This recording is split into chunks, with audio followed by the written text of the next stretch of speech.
자, 이제 채권에 대한 질문들이었는데요. 그 채권 파트에서는 우리 금리라는 개념들이 또 상당히 어려워하는 부분 중에 하나예요. 자, 먼저 채권에서 금리가 어려운 이유들은 금리의 개념이 상당히 다양하게 나와요. 아시겠죠? 그러니까 금리의 개념이 다양하게 나온다는 게 보세요. 표면 이율, 뭐 액면 금리죠. 그 다음에 시장 수익률,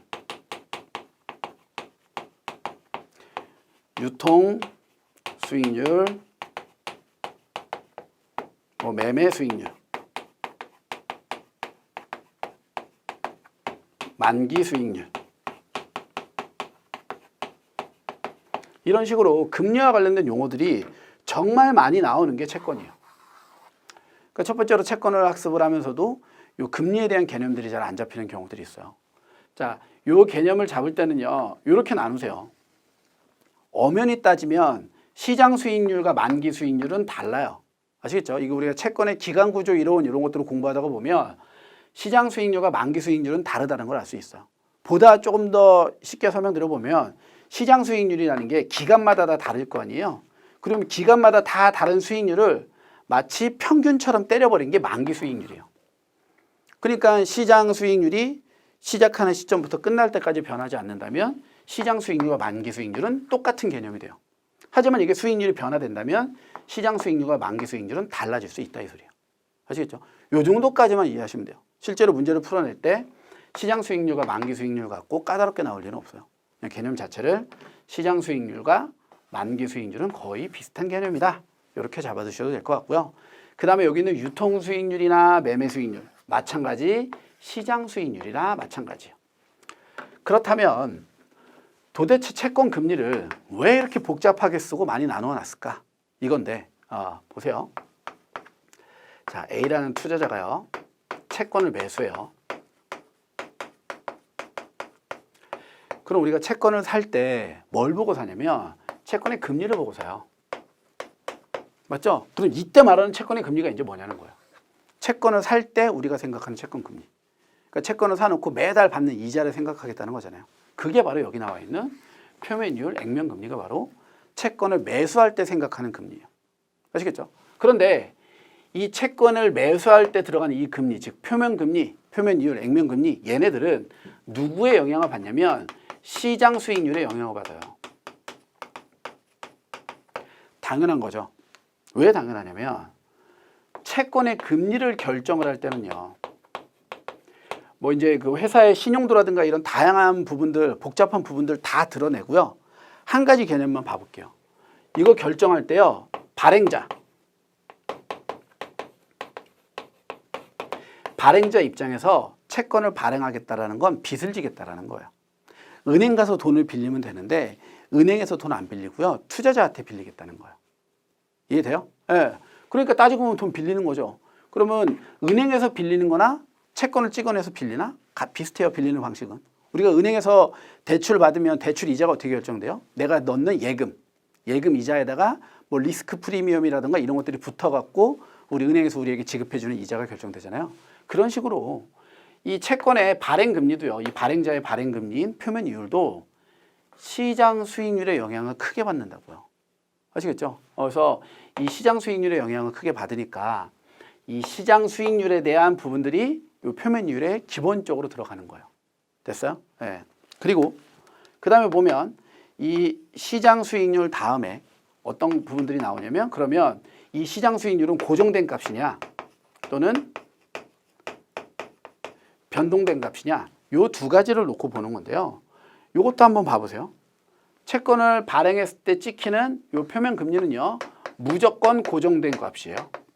얘는 변화되지 않아요. 액면 금리는 절대 안 바뀌어요. 처음 찍어낼 때 끝이에요.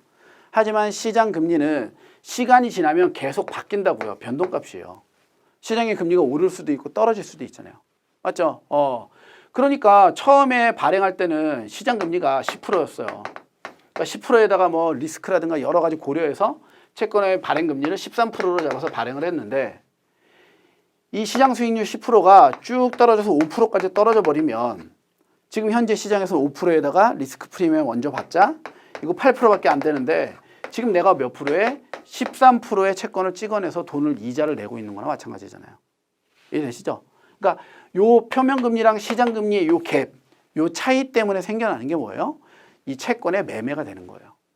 아시겠죠? 요 차이 때문에 채권의 매매들이 생겨나고 여기다 옵션을 집어넣기도 하고요. 이런 것들이 계속 생겨요. 그래서 채권이라는 건 금리하고 상당히 밀접한 연관성이 있어요. 그러니까 금리가 올라가냐 떨어지냐에 따라서 채권에 대한 가치들이나 이런 것들이 다 바뀌어 버린다고요.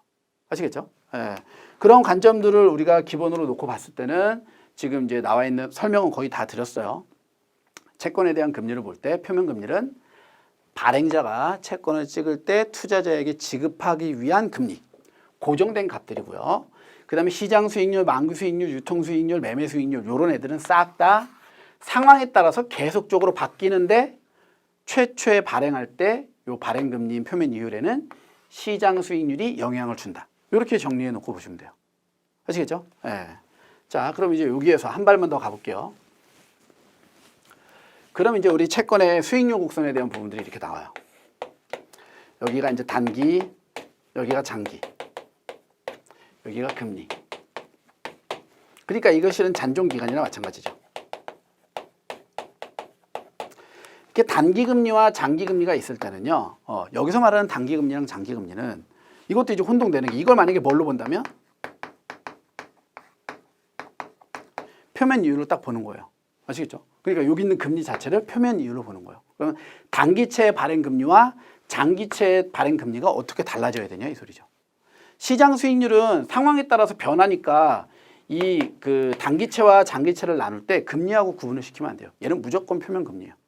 그러면 시장에서의 시장 수익률이 높으면 금리가 높아지고 낮으면 낮아지잖아요. 그러니까 여기에 이 금리를 발행할 때는 시장 수익률의 영향은 완벽하게 제거시켜 버리고 왜? 상황에 따라 계속 달라지니까 언제나 절대적인 영향을 주는 표면 이율에서의 요 잔존 기간과 금리 영향을 보자. 이게 바로 수익률 곡선이에요. 아시겠죠? 다시 수익률 곡선은 뭐라고요? 기간과 표면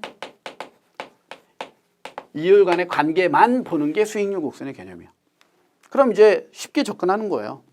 단기채는 잔존기간이 짧게 남으면 내가 돈을 받는데 원금을 받는데 금방 받을 수 있잖아요. 그러니까 상대적으로 현금화 시키기 좋으니까 안정하다 이거예요. 안전하니까 돈 조금 줘야죠. 언제나 하이 리스크 하이 리턴은 기본이니까. 하지만 장기채는요. 내가 돈을 받으려면 아직 많이 남았어요. 근데 그 안에 이 회사가 망할지도 모르고 그렇죠? 금리가 어떻게 변할지도 모르고 상황이 어떻게 될지 몰라요. 그러니까 얘는 상대적으로 금리를 리스크 프리미엄을 더 줘야 돼요. 이런 식으로 나오는 게 바로 우상향 그래프가 되는 거예요. 누가? 단기금리가 장기금리보다 죄송해요. 반대로 장기금리가 단기금리보다 높을 때. 왜 높아요? 얘는 유동성이 높아서 단기금리는 훨씬 더 사람들에게 매력적이에요. 그러니까 사겠다는 사람들이 많은 거죠. 그러니까 단기금리는 높은 이자를 안 줘도 잘 팔려요. 반면에 장기금리는 만기가 되는데 아직 오랜 시간이 걸리니까 사람들이 별로 투자하고 싶어 하지 않아요. 위험하니까. 그러니까 그 사람들을 꼬시기 위해서 우리 채권 좀 사줘 하기 위해서 이자를 더 주겠다 이 소리야. 아시겠죠? 이게 바로 장단기 금리에 대한 기본이에요. 수익률 곡선에서 우상향 그래프, 우하향 그래프 이런 것들이 계속 나오고 기간 구조 이론에서 뭐 유동성 선호 가설이나 불평 기대 이론이나 이런 것들이 계속 나오는데 그 개념들을 접근하는 가장 베이스는 지금 설명드렸던 딱 얘예요. 금리. 이 표면금리와 시장 수익률 얘네들이 어떤 관계를 갖고 있고 이 둘과 이 투자 기간, 잔존 기간과의 관계가 어떠하냐. 얘를 잡아내는 게 우리가 이제 채권 파트에서 금리하고 기간 구조 이론을 포함한 다양한 이론들을 학습하시는데 가장 중요한 부분 중에 하나예요. 얘하고 이제 하나 더 우리가 굳이 공부를 더 하자면 이 잔존 기간하고 아주 밀접성이 큰 듀레이션. 그죠? 그러니까는 금리, 듀레이션 이 두 가지에 대한 이해만 싹 잡혀버리면은요, 채권은 전부가 끝이에요. 그러니까 채권 자체를 학습을 할 때 이걸 외워야겠다라기보다는요, 이런 개념들을 조금 선행적인 개념으로 베이스 공부를 조금 많이 해보세요. 그러면 훨씬 더 학습하시기엔 좀 수월할 것 같아요. 아시겠죠?